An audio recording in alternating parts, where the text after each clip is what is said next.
Welcome everyone to another episode of OnForm podcast brought to you by Formfunction, hosted by Duel of Doves with Luke and Omar. And today we have a very special guest that goes by the name of Maxwell Adams. How you doing, my friend? Hey, doing pretty good, guys. Thanks so much for having me.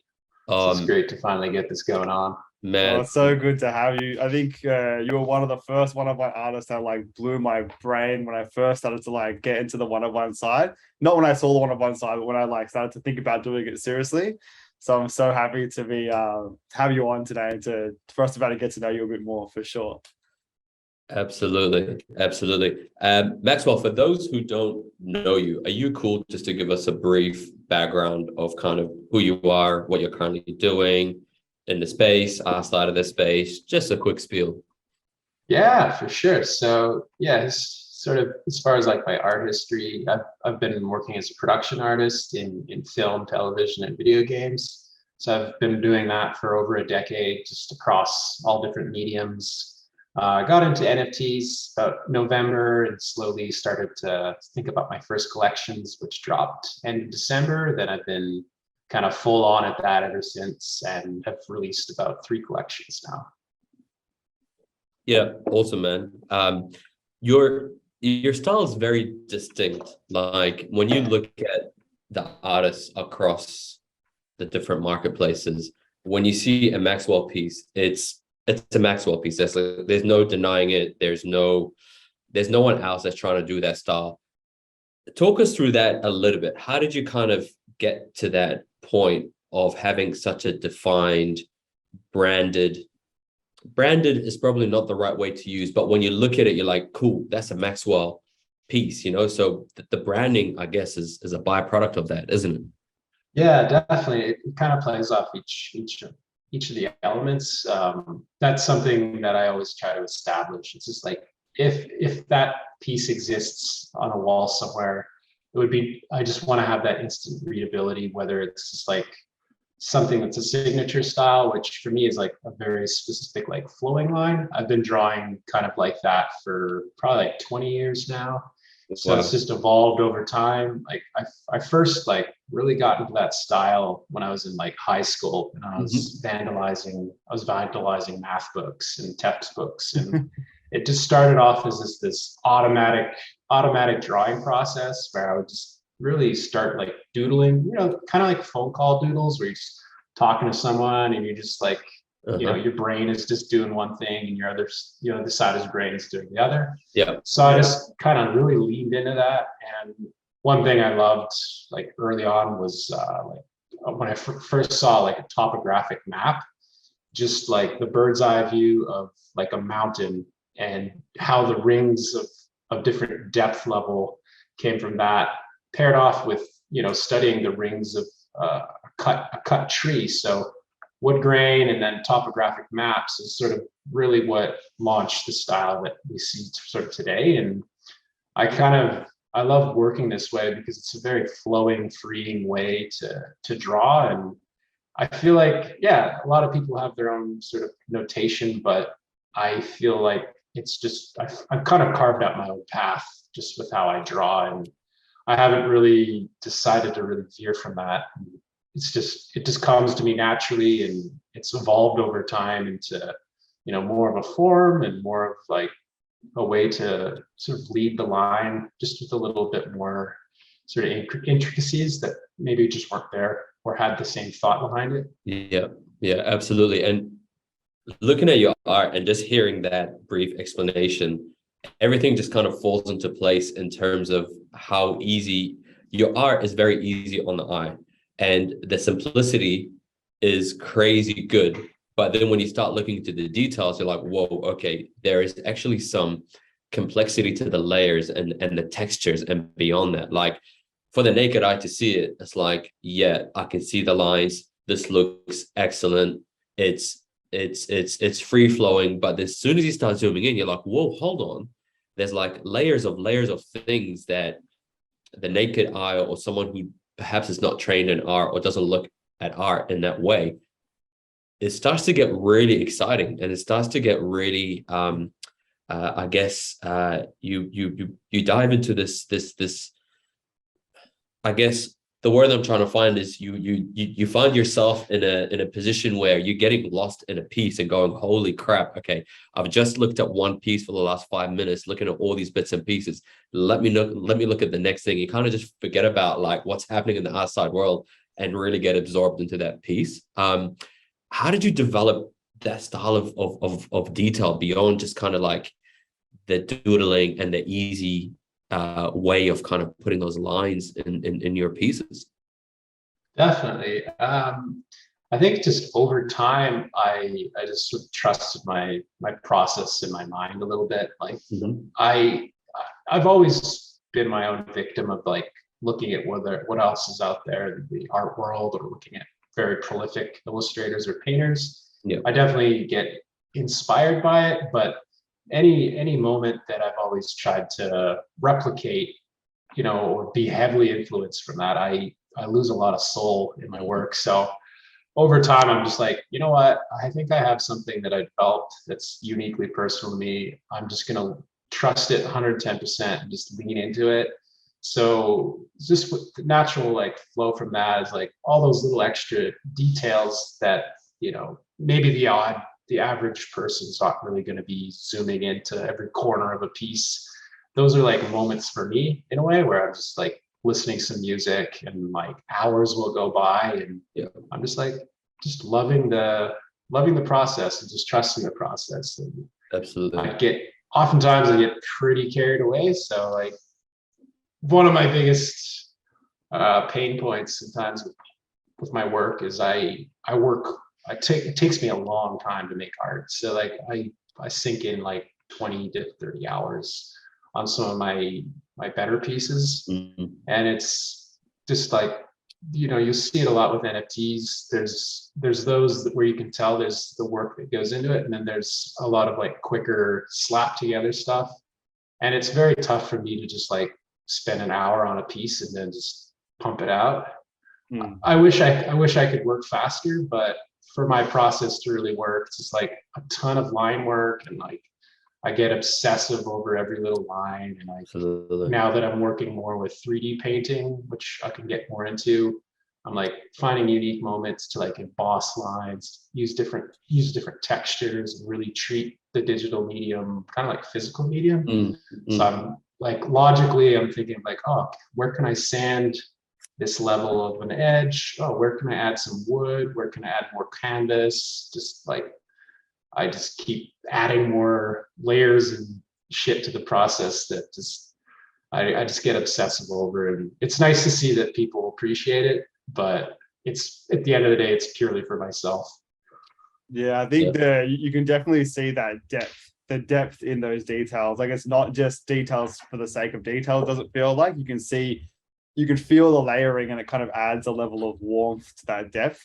But when you talk about that sort of getting carried away, getting lost in that part of the process, in a digital sort of sense, how does that actually look like? Like in terms of like, is there trial and error where you'll like undo things and then try again? Or is it more so just like, I'm just going to keep going and whatever happens? Like, how does that work with the ability to control Z, I guess, undo? Yeah, that's great. Yeah, typically, like for a lot of my own collections, like I'll hope to have sort of a common theme or a thread amongst all the pieces. But once I have that higher level, a lot of it is just I'm trusting like my spontaneity. I'll typically start off with like a lot of thumbnails, but generally speaking, like when the creativity just comes, I just dive like full on, and I don't really hit the gas, or I kind of just, it's very much like an instinctual process. There's times where, looking at reference can call for it, but more times than not, if I'm just like, I love mood boarding. I do it a lot for work, but if I'm painting with like 15 different references and trying to just leverage that too much, my work just ends up losing its sort of soul and stops looking like my style. So it's really a touchy middle ground that I have to find. Like a lot of times it's like muscle memory, and then what I see in reality, I try to take snapshots of that and things like anatomy. I'm not really classically trained with anatomy, so I've done some light drawing, but generally speaking, I'm just kind of tapping into the brain and just sort of coming up with my own organic sort of vocabulary, I guess. Yeah. Yeah, I guess before we amazing. start getting into your collections that you've got up and what you do for your 9 to 5, for our audience, is always intriguing to really get to know the artists and kind of their background and things like that. So are you cool if you kind of take us back Yeah, a bit absolutely. and tell us Take that? you back in time. Yeah, that'd be great. Yeah, so I studied to be an animator. I just kind of always knew I had to do something like artistically for a career. So I think by the time I was like 12 years old, I kind of had an idea. I loved video games. I loved like classic animation. So I was lucky. Like I didn't waste too much time sort of questioning what I wanted to do. So by the time I was old enough, I just jumped straight into animation school. So first sort of education I had was learning traditional animation. So I think this was back in 2010. So I was learning from an older Pixar animator who was part of the original like Toy Story team. Yeah, So it was wow. like a small class, and I was learning basically like how to create the illusion of life. So it was just a dingy old like office space with like a broken microwave and a bunch of light box tables with peg bars, and we were Amazing. literally just starting from zero, like learning how to animate a bouncing ball. When I first saw my first pencil sketch, we're just using like a webcam, just shooting stacks of paper, and I saw that first like squash and stretch, and I was like, holy shit! Like I have to, like I was hooked immediately, and Yeah. like my draftsmanship was really not great back then, so it was just a lot of like I was very much like self-taught with anything illustration and art. So Sure. as I got more into the traditional side, like I found it's just incredibly difficult to be a 2D animator, just to have that like level of draftsmanship, being able to draw like in perfect depth, creating illusion of life, but like even acting. So I did that for a bit. Then I saw that there wasn't a heck of a lot of work, so I had to learn 3D. So ever Sorry, did you since say then, acting as in like performance on yeah, stage, like production, or acting yeah. on So camera? if you have just like character performances in Okay. 2D, so yeah, it was just like really, really tough making full scenes of characters, just like drawing like perfect like arcs with hands and body proportions, and then leveraging like performance on top of it. So I then discovered 3D animation for the next step of my education, and then just did like a 2-year mentorship with that, and was lucky to get a gig out of school with a company called Digital Domain. They were kind of famous for the visual effects they did on Titanic. It was, Oh wow. Michael Bay, James Cameron's studio. Yeah, Changed a cool. few hands. So I worked with those guys, and the first movie out of school I did was a film called The Watch. It was a very odd film with like Ben Stiller, Vince Vaughn, Jonah Hill. And it was just these aliens. It was a creature show, so I was just animating creatures. These aliens that raided a Costco in Ohio or something, and the only way you could kill these aliens was to just, like shoot them in the groin, and then they would die. Did that movie ever come out? So, yeah, it was a complete like stoner movie. So you could probably find it somewhere on the bowels of the internet, but yeah, that was the first movie, and it always kind of follows you. And Sure. yeah, How does that work? Just to interject in there for a moment. Sorry to cut in, but how does that work from from the animation point of view? Is your kind of studio consulted at the end, at the beginning? Like, is the production already filmed? Like, just as how does that actual sequencing work? Yeah, so typically with like visual effects, there'll be some sort of earlier involvement as they're shooting a movie, like whether it's like using pre-visualizations with an understanding of sequences. But typically, yeah, you'll shoot the plates. So by that, you're filming the whole movie, and then after that, it gets to VFX, and wherever you might need like explosions, effects. It's like VFX is an incredible field for, if you're not familiar with how many steps and different like skill sets are involved in doing this. It's a shame because, I mean, we wouldn't be able to achieve 90% of the films we're doing today without VFX. And a lot of the artists and a lot of the VFX companies are like grossly underserved just by kind of the acknowledgement Hollywood gives them. Sure. But that's the trouble, you know. That's what being an artist is about sometimes. Absolutely. Just dealing with higher powers that have the money, and you know, you're at their mercy until you dealing with the suits of the world. Unionize or, I don't know. Yeah. Everyone needs to eat and make a Absolutely. living.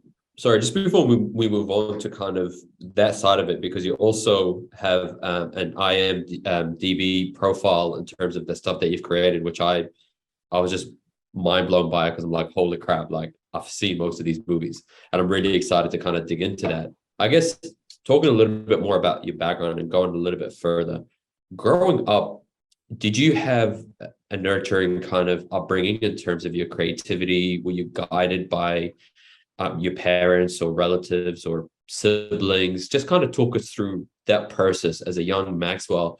How did you hone in on creativity and kind of wanting to do art? Because knowing what you want to do by the age of 12, like who the hell would know that? Like I was I was a dude running around the streets playing football and just doing stupid shit, not knowing what the hell I want to do. But for someone to really know something at that age, like you must have had some sort of, not necessarily grooming, but I guess someone would have, crafted or refined that thinking at a young age for you. Absolutely. Yeah. Like I grew up in a pretty supportive household. Like both of my parents were self-made. They had a small sporting goods store. So I grew up sort of with entrepreneurial parents that just honestly probably just hated the system of just jumping into a career. Like my dad was a school teacher and then hated it after a year, and it's like, fuck it. Like he was an ex-ski racer. So he really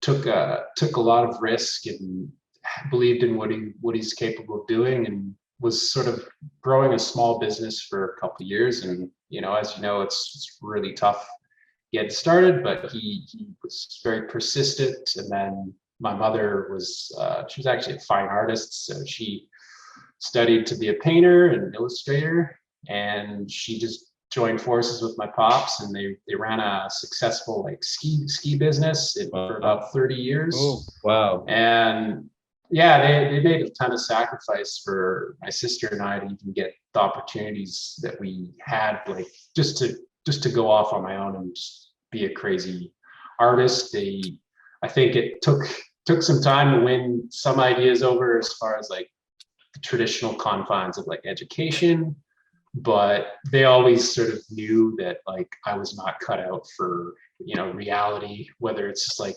banking or sciences. I'm definitely very street smart, but as far as like book smart, I'm not the guy. I wish I had more of those skills. I definitely rely on my calculator a lot.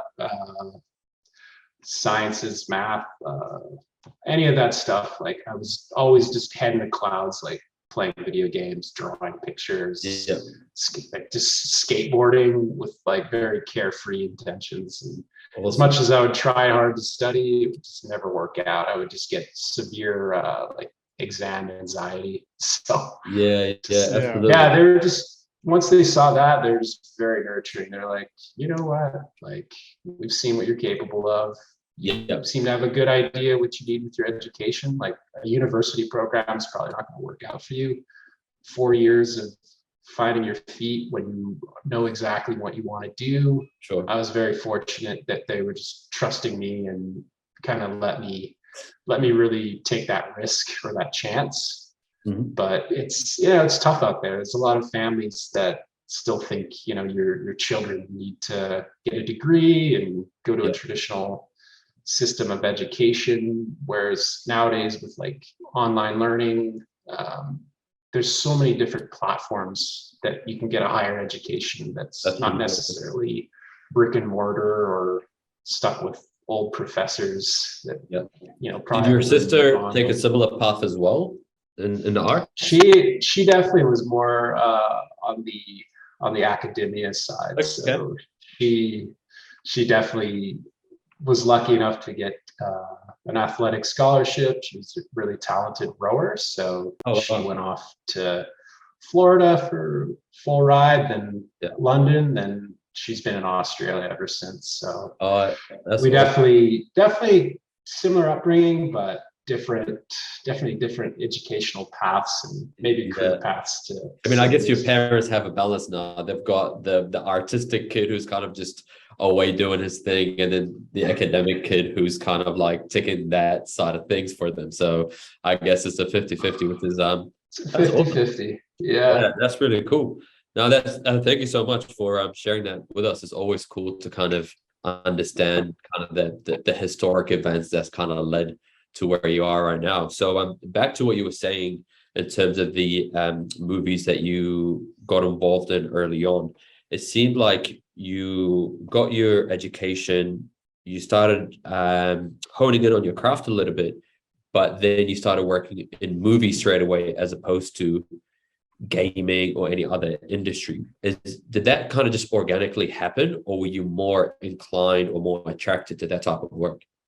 Yeah, I would say sort of early on in my career, I was very animation driven. Like I was just completely absorbed by the art form and like really chasing that dragon. So the highest fidelity in animations is at a feature film level, be it like animated or in visual effects. So I really wanted to make a go at that and see where that would take me.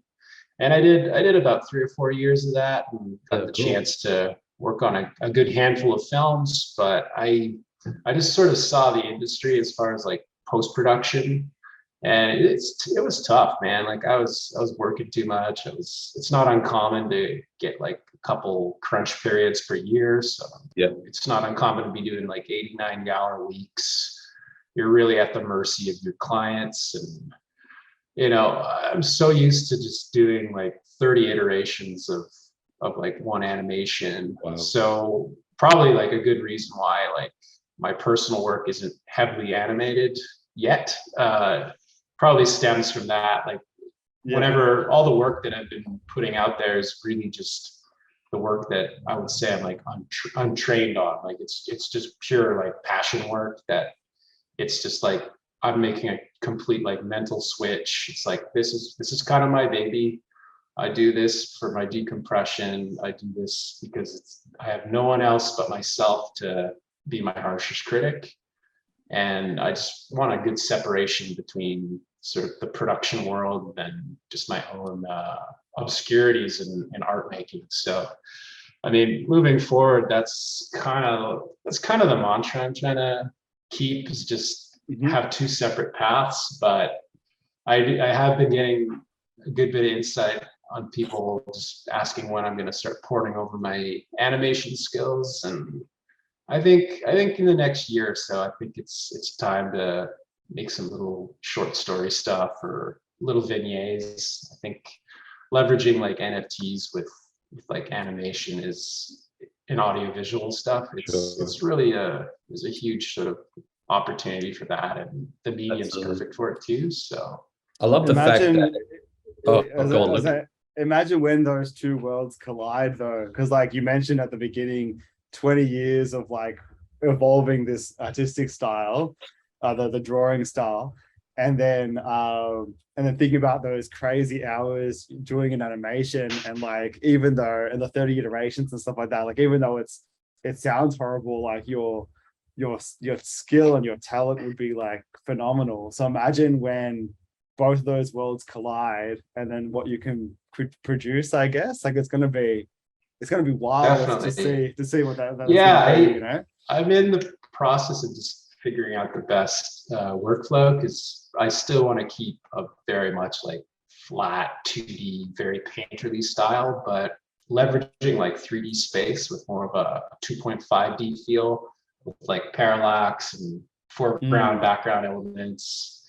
There's some really crazy shit I could come up with, and even just like making like live painting strokes to sort of subtly animate on a painting, just like make living paintings. That's stuff that I really need to do my homework on. But that's if I were to do more of an animation style, that's the look I would want to go with. Just going back to what you mentioned about kind of doing your own thing and kind of taking your time developing your art for yourself. How do you kind of balance that out with your current 9 to 5 at the moment? Because I'm assuming there'll be a lot of crossover, there'll be a lot of thoughts that go through your head in terms of, all right, do I grab this style from here stylistically, if we're talking on the art side of thing, but also mentally having to balance kind of the two commitments as well, because you're having to produce high quality work for your 9 to 5, but also for yourself. So I guess the two questions are, stylistically, how does that affect your thinking, and also the balance between the two? Yeah, as far as like the disconnect, I feel the moment like it's like 6 o'clock, I have some dinner and whatnot, and I'm ready to get into a creative state. It's enough of a gear switch for me that like I'm not like sitting in my office like I am right now. I'm more like working with, I do most of my work on an iPad Pro. Sure. So it allows me a lot of like flexibility to just like go on a couch, or I could just go outside on my terrace and just have a cup of tea and, you know, some whiskey or whatever's cool. Maybe smoke something and just kick back and like, exactly. It's completely freeing and loose. I'm not just like stuck at a desk. It it affords me a little bit more of, you know, a balance and a gear switch. And as far as like balance, I mean, if you have sometimes busy weeks, they're definitely tough, but I always try to carve out at least like a minimum of an hour or 2 hours. I always do at least one drawing a day, even if it's just a quick like shitty scribble. You just have to keep, it's like going to the gym, even though I'm probably the worst guy to be asking about being a religious gym rat. I definitely train my drawing arms. So every day in the morning over coffee, I'm just listening to some music, doing a couple sketches. And then oftentimes some of those sketches might even lead to full paintings, which is a win. And then, luckily the current gig I've had has been pretty flex. Like, it's projects that are usually early in production allow you a little bit more of a balance. And I work from home, so there's days where it's like I might have like 2 hours of work, and then the rest of the day I'm like, all right, now jump away and use that time to my advantage. And just, typically I'm a night owl, so most of my creation comes from like back when I wasn't necessarily burnt out. I was working from like 10 a.m. to 3 a.m. 10 p.m. to 3 a.m. just like nomadically charging away at paintings, and I was cranking out like 2 pieces a week at my prime, and that was a lot. That was definitely a lot. But While we're talking about balance, while we're talking about balance, because one thing that I struggle with, because it's interesting how, because we were talking to Iron Laura L earlier in the week, and she was saying the same thing, and she does a drawing a day. And I was thinking about that over the last couple of days, and I don't do a drawing a day, but I do like a flow chart a day. Like every day I'll think through something and create a flow. But I always get distracted by Twitter. So thinking about that balance, because I haven't mastered this yet, but thinking about that balance of like when you're in that drawing zone, how do you, or maybe you do, but how do you not get distracted by Twitter? Because I find Twitter, as soon as that notification comes through, I look at my clock again. It's like, fuck, 40 minutes have passed. What just happened? I was like, Yeah, Twitter's tricky. I turn off all notifications on my devices, but it's one of those things where, we've all become just kind of absorbed in like the aspects of social media where like even if you're not thinking about it, you'll subliminally go off and check something. And it's just like, it's really tough to just be like, all right, I'm not going to check this platform for like half a day, like very tough. So yeah, typically with drawing, it's just like, I have to get myself into a mental state of just being like, all right, I'm going to sit down, I'm going to do this, even if it's 20 minutes or half an hour, or I multitask. Like, that's the beauty of just like, even if it's not a great drawing, it's just a quick scribble and you're just going through the motions. Or like anytime an idea comes to mind, like even if it's a napkin, just get that on paper because you might forget about that idea. Those are some of the best ideas that I've had. It's just, I'm just out and about and something dawns on me. I see something, you have to record that. And that's something I try to tell a lot of people, because sometimes your best ideas will always come from the most random place and time. And sometimes just sitting at a desk, you might not get that creativity hit. Absolutely. Yeah. And I can definitely resonate with that, being a photographer, like having my phone on me or having my camera on me when I know I'm going to go to a place, because if I'm not going to capture that moment, I'm kicking myself for that entire week going, you idiot. Like that was such a beautiful moment. Yeah. That would have been a really cool angle, or the light was hitting in a different way. So I can totally resonate with that. But also, just to go back a few steps, about sitting on the terrace and kind of just like having your whiskey or smoking a blunt while you're doing your thing. I love how easygoing that is, because it's non-committal. You're kind of just doing it to your own kind of, I guess, what's the word I'm looking for? Like your own drum kind of thing. Be your own drum. Yeah, beating to your own drum. Thank you. Exactly. Yes, that's yeah. But again, when you look at your art, you're like, holy crap. Okay, this is something that's crazy. And that's a sentiment to, I think, the skill set and the time that you take to kind of develop something and get it to a point where you're not worried about the race of Twitter or the race of having something just because one of your fellow artists, or, you know, someone in the NFT world that's making huge waves. Like, I guess what I'm trying to get to is, by creating your own lane, are you worried about what's happening on that other side and having to kind of like compare yourselves? Because as human beings, as artists, we do this subconsciously. I don't care who you are, you're constantly looking at other people going, shit, like I should have done that, or how can I do something that, you know, where I can get a step ahead? Does that ever go back and forth in your mind?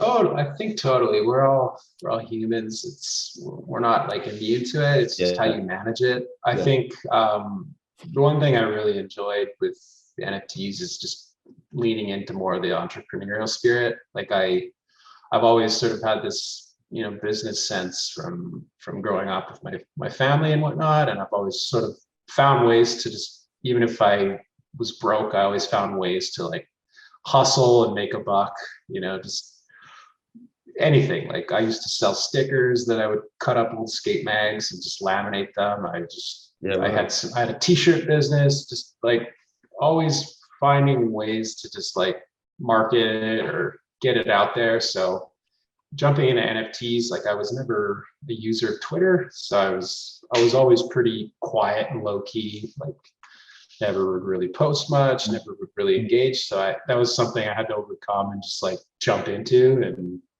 typically, like I'm pretty low key. Like I think, you know, now that I'm slowing down and realizing that for me to have been as active as I was before, that was a new energy that I had to really unleash. So now I'm just sort of recovering from that a bit. I'm like, oh shit, man, like the introvert in me really had to just like project, you know? So now I'm just sort of like, all right, I've learned some things. I'm going to be a little low key. I think I've found enough of an avenue.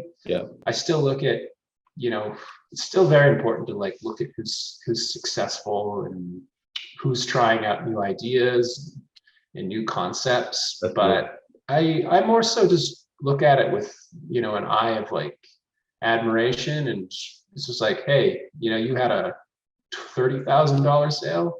I've never done that before, but holy shit, good for you. That's Yeah. awesome. Aspiration. I'm not going to compare myself to you because I'm doing completely different things, and it's just way healthier. Of course. And Definitely. I know there's a lot more I could personally do, like from a marketing side, and like maybe there's a higher level I could maybe achieve with, you know, valuation or conceptual work. But I'm where I'm at right now. I'm happy with it. And when the time comes, I'll just try to take that next step without really over frying myself. Essentially, it's just better for the mental game and more like a long-term thinking versus just like putting yourself in this crazy race. And sometimes, you know, there's just going to be incredible artists coming in there just out of nowhere, and they have a kick-ass style that resonates with collectors that maybe your work doesn't, and you can't, you know, you just can't put yourself in there in that place and compare yourself, because you're in your own little vessel, and people vibe with your work, and it's as long as they can vibe with you as well. So Exactly. it's got to be patient. Yeah, I love when you see those. I love when you see those massive sales from others, because I feel like, well, for me personally, it opens my mind to be like, holy shit, that's possible. Like, someone can make $45,000 off this thing. Like, I can get there one day. I just need to figure out how to get there, rather than sort of like hustle to get there quickly. And I think there's also the thought, as like artists in this space, or just in general, like, it is a long journey. Like, it's all a long journey of evolution, and us is getting better and better over time. So as long as we have that kind of backlog and we stay consistent in our growth, I think it's like we're just going to get there eventually anyway. So it's kind of like, yeah, I definitely agree that non-comparison, but using it as a driver for sure. Definitely, it's much healthier. Yeah, and just kind of going back to what you're saying about doing more around marketing and things like that. For me personally, like as a person in the space that collects and also produces my own work and stuff, I'm probably more attracted to those, or more inclined to buy from those who have a bit of a mystique about them, where you hear them when you need to hear them, but they're not being loud and waving their hands all the damn time. There's a sense of, I'm not sure if integrity is the right word, but there's a sense of, hold on, like, what's going through that person's mind? Like, there's depth, there's substance, so when you get them on a call, or when you engage in a conversation in the DMs, like, there's just so much knowledge being shared. And you're like, holy crap, like, my idea of that person is so true now that I've waited to kind of like talk to them, you know, rather than just hearing them or seeing their stuff on the feed. For me, those who are very like, don't get me wrong, as artists, you need to do what you need to do to market yourself. Me personally, as my bias, I'd like to connect and resonate with those that kind of just like take their time, produce dope shit when they need to produce it, and just go about their way, you know, just staying in their own lane. So that's just kind of my 2 cents when it comes down to that. And to me, you're that person. You're that poster of that person to me personally. Yeah, you could vanish. Yeah, you could vanish and then come back anytime, and just like, you're like a on the Kendrick kind of level. I feel like you come back because you know it's gonna come back quality. I guess to your point, Omar, while you were saying that, it got me thinking about like, kind of like, I haven't like gone out with like a new girl for ages, but thinking back in the day, going out with girls and like partners and stuff like that, it's kind of like, if you lean in too hard, you know, you kind of put them off a little bit, or vice versa. It kind of feels like that, like what you're kind of saying, like, if you're too pushy in terms of like, buy my stuff, naturally people are going to like fall back and be like, yeah, nah, maybe I won't buy that. But it's kind of like finding that balance of like leaning in enough to sort of be intriguing without like over leaning in, I guess. I agree. Yeah, I mean, just I used to just be in that mindset where like every week or every second week I would feel guilty not having a drop. But I mean, especially in the summer and when things slow down a bit, just to maintain that pace is so tough. So yeah, like, I even just like commit to a different series and collections, like how many pieces do you do? That's always such a tricky one as well. And as I've kind of gone through enough collections, I feel now it's just like, just make a series, stop when you're most comfortable with it. Don't just be like, oh, this is 20 pieces. Maybe by like piece 19 or 20, you're just completely burnt out on the concept, and you didn't really need to take it much further. And it allows you a lot more time to just be creatively free and loosen up your ideas. Yeah. So yeah, there's a lot of learnings I've had kind of coming out of it. Yeah, and obviously not to knock anyone who's pumping out work week in, week out. I mean, because some people actually depend on that as their salary, to pay bills. Yeah, So, that makes a lot. exactly. So everyone has their own style, their own goals of what they're trying to commit. But I guess that was just my point of view. So hopefully I haven't offended anyone by saying that. I did say we're going to come back to your kind of 9 to 5 and your profile on IMDb. Can you talk us through that a little bit? Because going through that portfolio, or I guess the clients that you've worked on, it's nuts. Like I had no idea you've been involved in these movies, man. Like you're probably one of the most grounded artists I've ever spoken to. Because I think if that was me, I'd be like, hey, I did this here, and like I'll drift feed it a little bit to my creation, but you haven't done that. Yeah, I've kind of, as far as like my marketing angle, I've been pretty low key on that. I don't know, maybe to my advantage, it could help as far as like showing off the client list, but I do kind of want my art career really just to be about me, the person, and Absolutely. I don't want to piggyback too much on all the clients and projects that I was on. Yeah. I think there's like a nice balance of when to leverage that, but I don't know if I want to be like, oh, the new collection from the guy who worked on X-Men, blah blah blah. Absolutely. Like, Yeah. buy this shit. It's priceless. I don't know. I feel a bit dirty. The positioning has to be on point. The narrative needs to make sense for you to pull out that card and kind of weave it into the story, I guess. Exactly. Well, I think you've proven that you don't need to. Like the level that you've got to, and the success that you've had, like it would just be a cherry on top now. Like it would be more so like a mind-blowing moment at the moment to be like, holy crap, he's done this as well, because it's not like you came out the gate with it. But to jump in there, tell us about a few of your favorites. Like what are your sort of favorite productions that you've worked on, and can you name drop a few of them? Sure. Yeah. There's been a lot, but one of the favorite productions I was on was X-Men Days of Futures Past, because that's the job that really brought me out to Montreal, and was originally just supposed to be a quick like 4-month gig. One of the only projects I've really worked on set and on location, so it was cool. It was pretty damn cool. It's like my second job.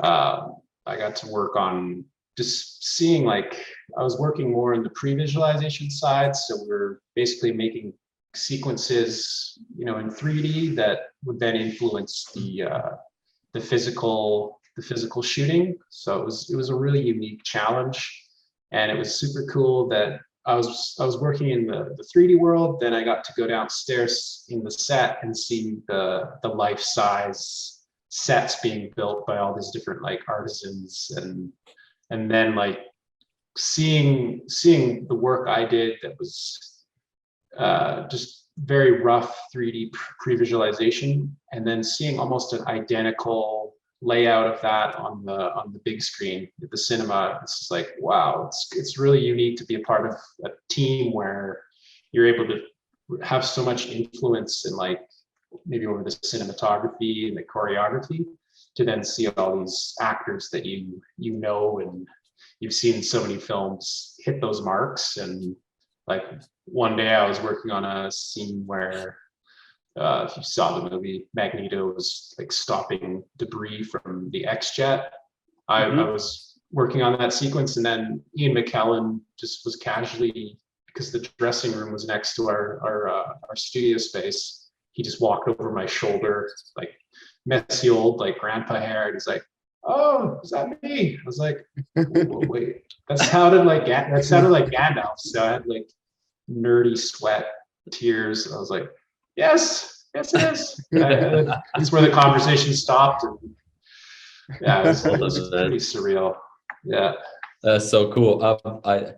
I can identify with that one example, and obviously not to that extent because I was an extra on a series called Spartacus, and I had like a 3-month gig. I was just like in the background, just doing shit while like the emperor's like killing people or whatever. But also on set, they had the actual animation studio there as well. And I used to always peek over their shoulders because we were able to kind of roam around freely around the set.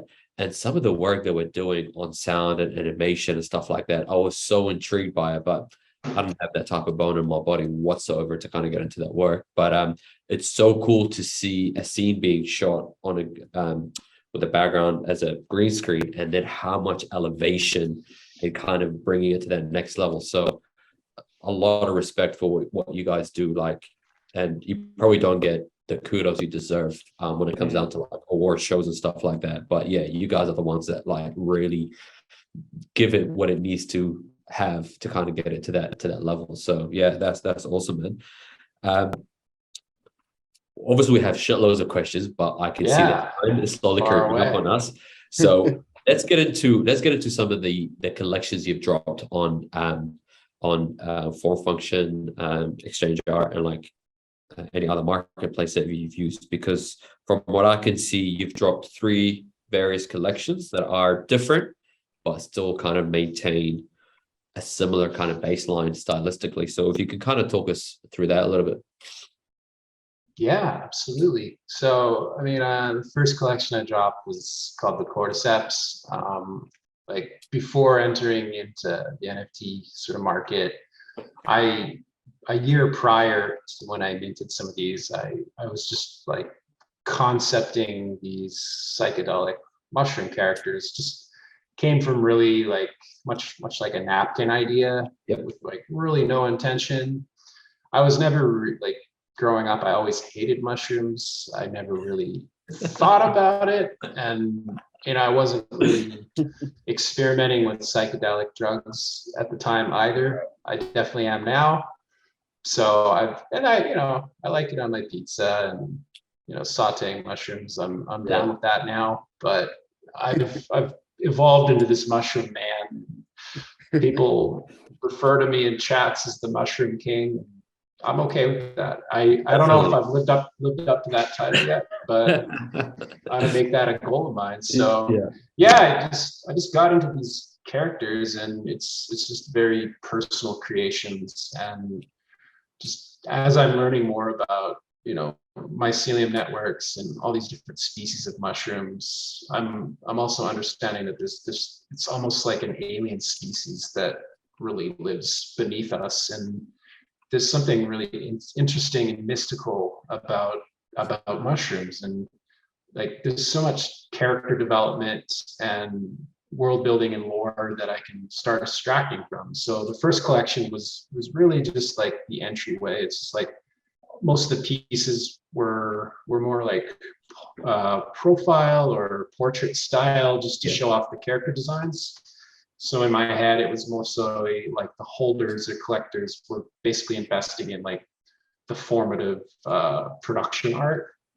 So I do have kind of my next idea with where I want to take that series, and I wanted to start expanding on, basically just expanding on that as maybe my own IP, but I'm going to just kind of take baby steps. I originally had a larger narrative project planned for it, but I don't think the moment is right now with the NFT space for that. I do still want to carve out just more psychedelic art, whether it's featuring those characters, but maybe start coming up with other species and just leaning into that a little bit more, getting a little bit more background. How did that character develop in your mind beyond your love-hate relationship with mushrooms? Because it's a very distinct look. When I first came across your art, it reminded me of those 2 Jamaican guys from Shark Tale.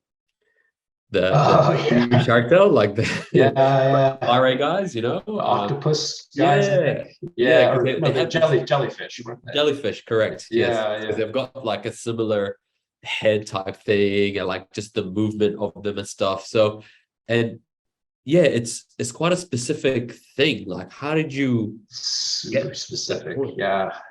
I I wish I could break down how that design kind of came to be. Yeah. It was just like, I think if you look at the severed growth piece, that was the first ever like full piece I concepted, and Uh-huh. it was just like, what, sometimes you make a drawing and like you walk away from it and you're like, holy shit, how did I do that? I wish I knew. Like, I, it was just purely like an automatic drawing. I just sketched a lot of like very loose organic forms and came up with some expressionism to Yeah. it. And that really just, I feel lucky that I got sort of the first template design from that initial sketch. And then ever since then, it's just been like evolving a little bit, but respecting that design hierarchy. So it's just very simple shapes, like it's just like almost like a puppet mouth. And then I have my own rules where you can't really show teeth. You have a lot of appeal regulations, different brows, a lot of like curvature in the face. Yeah. As far as like the armor and limbs, I want to keep that very much like organic, just like completely odd shapes, but shapes that have like form and purpose. Absolutely. Yeah, that's kind of the core design belief I've had with that Yep. character, and I've always loved character design, so it's sort of leveraging some of that stuff I learned in animation school, and Sure. just Considering really that trying came out, yeah. I'll go for it. No worries. No, go for it. I was gonna say, considering that came out, it sounds like very organically and a bit of a like Nice. aha moment without realizing. I'm interested, what came first, like that drawing or the like interest in mushrooms itself? Like, was it like interest in mushrooms and then that sort of came out, or that drawing and it was like, Like I an think, afterthought. yeah, like what was the kind of ordering of that? No, I Subconsciously, mushrooms. I hate you. first came that character design, and then I put that out on my Instagram and got a lot of hits on that, and like I just kept coming back to that piece because at that time, that maybe, I guess you'd call it like 2020 kind of thing. Uh-huh. I was definitely in a bit of a art rut. Like I was still very like hobbyist with all my drawing. I was putting it out on Instagram. Didn't necessarily have like a huge direction with like knowing where to sell my art. I always just was putting art out there for enjoyment, maybe with hopes of selling prints or t-shirts, whatever. But in retrospect now, I'm just like, I would make no near as much money sort of going down that path as the opportunities that NFTs brought me. So yeah, that mushroom just opened up this massive door to like, okay, how do I follow up after that drawing? Can that magic sort of be recreated? And each piece sort of just got better, some dipped a little bit, and then I finally just got that muscle memory in how to draw these. Like I can draw these characters like blindfolded now. It's all muscle memory. I have all the rules and proportions in mind, and so now it's as just an artist, Maxwell, yeah. you weren't selling any kind of like physicals or anything prior to NFTs. Like NFT is the moment where, as an artist, you truly started selling your art. Yeah, prior to that, I was selling some prints here and there, very, very sporadically. I had like a small apparel company when I was 20, did that for a little bit, but then I just couldn't keep up with it, and just didn't really have the same interest with the fashion and the streetwear side. I maybe I might circle back to that in some capacity, but I feel like I've definitely I'm heading down more of the fine artist path. Sure. I love just making just pieces like paintings, So beyond the digital screen, it would be interesting to just start getting back into like larger printmaking. I don't know if I should probably get into oil painting, but at the same time, I'd love to see that. I love the medium of digital art, and Yeah, I just have to carve the time out to get my hands dirty. absolutely. Talk us through Tranquil Beast, because that's a favorite of mine. Seeing that and seeing kind of like the delicate aspects, but yet you've made these beasts just look so warm and welcoming, but yet still have that kind of like beastie element to them, if you will. So talk us through that collection a little bit. Definitely. That was another just very personal series. Like I've always kind of hidden like a butterfly, whether it's like on the nose or in an element of a piece, just as like a subliminal sort of sign or creature, just like maybe it's like an extension of who I am or my mood. It's just like keeping it kind of light. Like, I definitely like I lean more into the positivity side of creation. So it's just like it's symbolic with sort of just like lightness, like if it's a scary world or a dark place, it's like you have that little butterfly that's maybe some sort of flicker of hope or like represents life or optimism. Yep. So I've once again, much like the cordyceps, like that was definitely born on just a scrap of paper where I would always just draw like a profile of a face with a tiny little butterfly perched up on the nose, and it just kept coming back to me. So it's like I should probably make a series out of this. And most of the Tranquil Beast paintings were all very, very like spontaneous again. So that was a challenging one though. It's just because it was originally just such a personal just idea that was more on a sketch. So I had to sort of build out some of these creatures, and by the last one I was like pretty destroyed, but I'm happy how it turned out. Yeah, absolutely. Yeah, I remember, I think we were DMing at that one moment and you were saying that the last piece is nearly there, but you had intent to like figure out what the exact series was. You were kind of just, rolling with the punches, I guess, and just kind of going with the flow of it all. Yeah. Cool. Okay. So Tranquil Beast, how do I say the other one? Cordyceps. Cordyceps, I beg your pardon. So it's cordyceps, but I had to make it cool and swap the C out with a K. So yeah, gotcha. And then you've got modern psychedelia. Yep. So that's the third and last one. Yeah, modern psychedelia. Yep. That's I think I'm gonna kill that series as of today. Like I did 2 drops about 2 weeks ago, and I think I got to a point with that series where it's like it very much represented me in that frame of time. A lot of those paintings I did between 2020 and like 2021. So it was like a lot of those paintings were just definitely like things that were going on through my mind during like lockdowns and pandemic. So I feel like as a concept, I really just put it out there. I got enough out of that series. Yeah. And it's always, getting back to it. It's like, I always thought, oh, maybe I need a closing piece for that. But I think you just have to take a hard look at it. And if you're not creatively feeling the motivation to like add more to it, you just got to know when to stop. Otherwise, it's going to show in the work. So I'm definitely, just on that point there, I'm really interested in the plan you have, I guess, to stop that project. So, or that series, sorry. Like in terms of like communication wise, like how do you, without having a piece like to be like last one drop kind of thing, like do you have a sort of thought of how you're going to like, I guess, break the news to your audience, I guess? Yeah, I think I've thought about it because I was really thinking like this week, maybe I had probably another piece or 2 in mind that would fit, but I just think just for how everything's kind of gone down.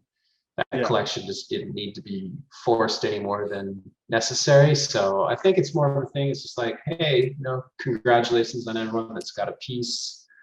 This is it. And then I'll just drop kind of a tease of really what's coming down the pipeline. And nice. And it's just, that's kind of the next chapter of what I want to do with NFTs. It's just more about making the art that just kind of comes back, and it's just very instinctual and free flowing. Before I had more of like, a master plan of what I'm working on for these months and the next month. And I quickly realized it's maybe not like how my brain likes to work with this, because it's just like working at a job. So now I'm just more in a phase now where I just have a blank canvas, and whatever comes to me or whatever inspires me, I'm just gonna like lay it out and make something from that. And it's a little bit more freeing and definitely an organic process. Yeah, for sure. That makes perfect sense. Oh yeah, and it's so cool that you've got to that self-realization, I guess, to want to like produce in that way. And like, it's just really cool to hear, really like inspiring to hear, like when you just know enough's enough and you're comfortable in yourself to just call it, kind of thing. It's really cool. I realize it's just like creativity on demand is really tough. And as much as maybe people on the other screen see like, oh, this guy's done some successful series, I still definitely struggle with like art block, and like there's days where like my sketches and my paintings just look like shit, and it's just like you have to find ways to really fight through it and listen to your mind, your body. And it's just maybe like there's signs of burnout, but maybe it's just like maybe you just need to take a step back and put your toes in other waters and find different ways of shaking things up. So I definitely feel like I'm in that phase now where I'm just like, I have some idea of where I want to head, but I just need to listen to my mind and my body. And and you would have had to go through that. Just go through the motions. Like mature the thinking a little bit. Versus really just forcing yourself into a kind of a tube of production. It's exactly. Sorry, carry on. Oh yeah, I was just gonna say, it's like any artist, there's always sort of that itch and that hustle of like, oh, I just want to keep grinding away and getting some sales and some volume out there.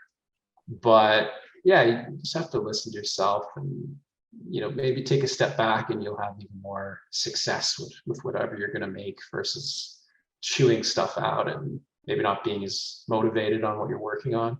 100%. And it goes back to that point we spoke about earlier about having that mystique and kind of not shouting about yourself all the time, and kind of just slowing down, that all fuels your brand and your identity of where you are.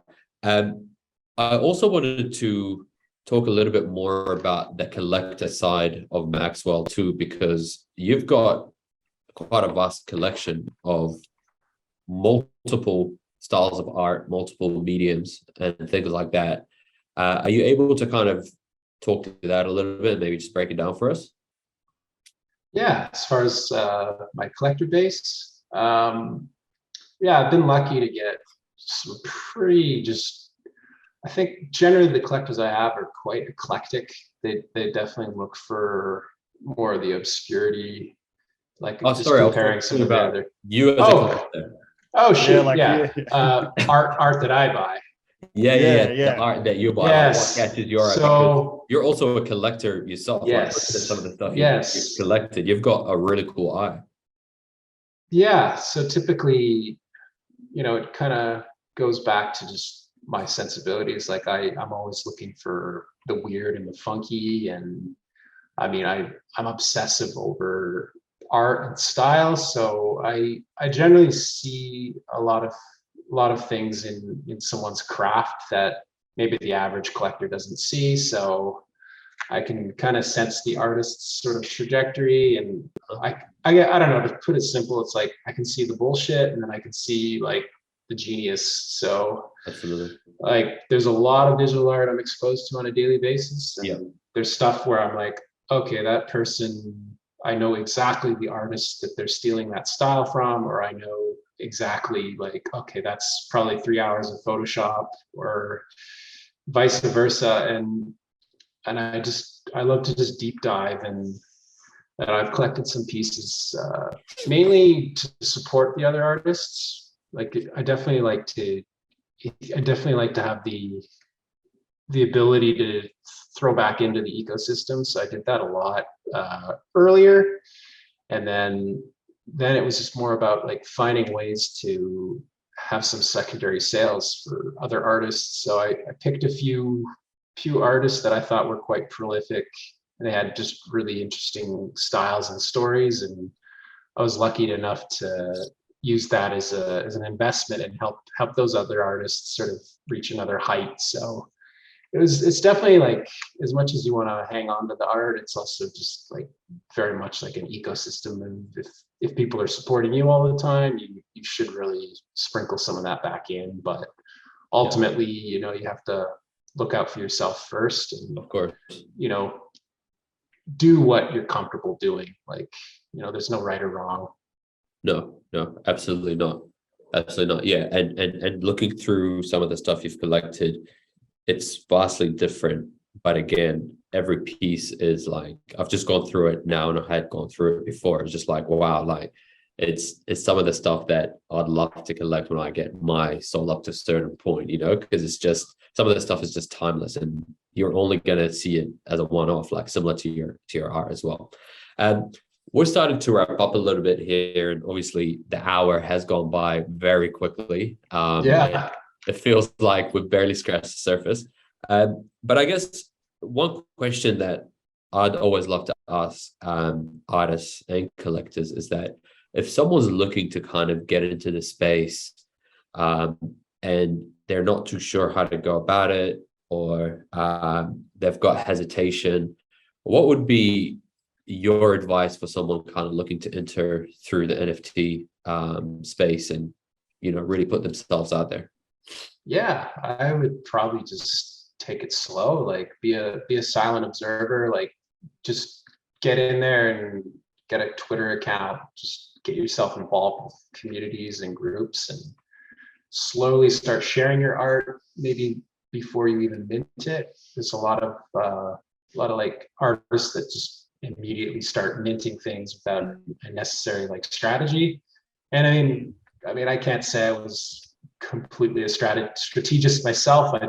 I luckily had a bit of an idea of a collection that sort of resonated with some folks. So I just kind of stuck to that plan and was sort of digesting and absorbing as much as I could from just being a part of a community. And there's just really no real rush to it. It's better just to, spend the time networking and finding your communities and spending some time in there, and then getting a feel for who you are as the artist, and finding a little bit of a marketing sort of hook for what you're trying to put out there as well is super important. Yeah, it's totally different to the real world when you're putting your art out there, because it's going to get exposed that much more quicker, and this space that we're in moves so quickly. So I guess self-belief is a big thing as well, right? It's kind of just really depending on yourself and really counting on yourself to go, all right, this is what I'm doing, and just backing yourself at the end of the day, really. Yeah, exactly. And I think, you just have to get over that fear, and it's a unique opportunity to create something out of something that you might not have had exposure to before. It's just like, even though like markets go up and down, it's sort of like you have to remind yourself, like, if you're only getting $100 sale per se, a year ago you could have just been not making any revenue off your hobby or your craft. So it's just like, that's sort of something that I had to ingrain in my brain. It's just like, back in April I was having some much larger sales. Then lately it's sort of cooled off a little bit, but I still have to take myself out of my shoes and just be like, I was never having even these opportunities, a year ago. So it's Very just true. like, you just got to roll with it, and gotta have some gratitude and just realize, like, it's a very wild west. It's definitely Yeah. it's super early. I don't even know exactly what we're doing. It's just like you're basically monetizing this whole new art form, and We're having fun.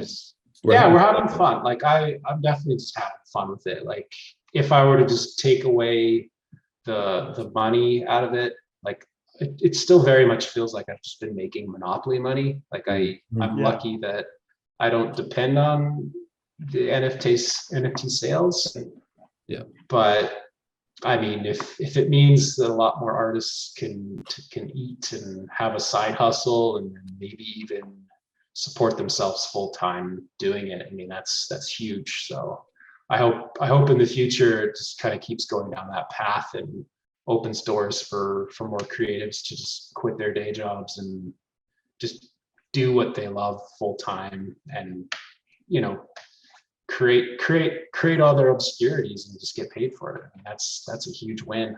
That's the dream. Yeah. Yeah, I think the sales for me, to your point, feel like a bonus. Like previously we were doing this for Instagram likes, so being able to then make some money off it is insane. And I agree with all the sentiment. I think it was really well said. But I think there's one extra thing that came to mind as you were saying that as well. Just like we have ebbs and flows with our creativity, I think there's also ebbs and flows in the hype, in hype for ourselves. So I think it's important for us to, as artists, to like when we have the hype, to enjoy it, but then also enjoy it when other people have the hype and not compare in that sense. And like really to that community and networking point of view, like just understand it will shift and being okay with the fact that it will shift and not feeling like you have to continually maintain the hype.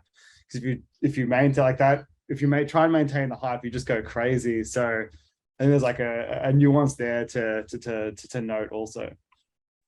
Yeah, that's a good point. It's like, yeah, there'll always be a flavor of the month, and if you've worked hard enough to establish yourself in your respective domain, that's great. But yeah, I mean, even just looking at like the market on Solana right now, it feels still pretty immature as far as the type of collectors that have come in. Like most of the collectors I've sort of engaged with have all just been folks that come from more of the crypto investing side, or they're just collecting PFPs, which I mean, the whole PFP stuff. I mean, I'm very happy for anyone that can make a buck and flip. I think that's fun. Like I think that's part of it, but it definitely doesn't represent the art side, and 98% of it's just trash.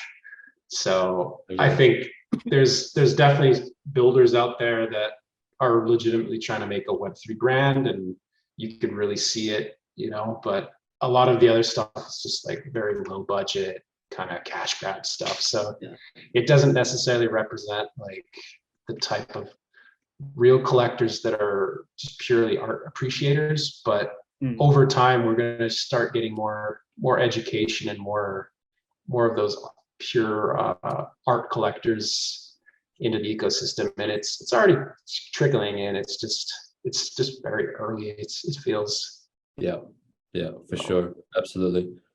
Maxwell, this has been awesome, man. I had envisaged you in my head. By the way, for our listeners, this is the first time we're getting FaceTime with you, but I kind of envisaged you as a person, like just your calm nature, the way you talk about art, just through DMs and looking at your art. So to kind of reflect that in real life, it's awesome to see. I've definitely really enjoyed this conversation. Thank you so much for giving up your time and kicking it with us instead of making art. But it's always good to take a break and have a chat. Yeah, maybe. I mean, this definitely inspiring me to pick up the pen and do some stuff after. So yeah, it was an absolute pleasure, and yeah, I really appreciate both you guys.